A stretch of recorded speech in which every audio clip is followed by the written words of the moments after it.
حاجه سريعه عن اف ال، ايه هو السنت باس او الميكسر باس؟ الميكسر باس بكل بساطه ان انت بتجمع مثلا الميلودي كلها او اي تول اتعزف فيها ميلودي وتخليها ميلودي باس، ان الصوت في الميكسر يخرج من التشانل دي بس مثلا. بس السند باس ان افكت هتستخدمه على اكتر من تشانل.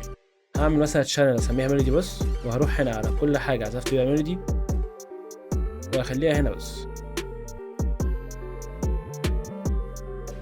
كده بقى معناه ان انا بتحكم في اي حاجه في الميلودي عن طريق الشانل دي بس.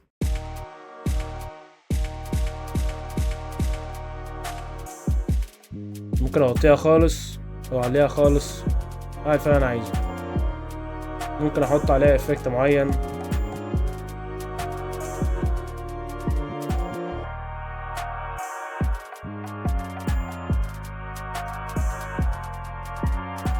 طب حلو، دلوقتي عرفنا ايه هو الميكسر بس. يعني ايه بقى السند بس؟ زي مثلا ان انا عايز احط ريفيرب على البيانو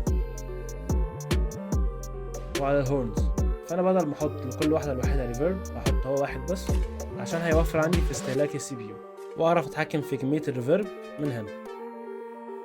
وبس دي الفيديو بتاعت النهارده. في النهايه قسم مسمعين.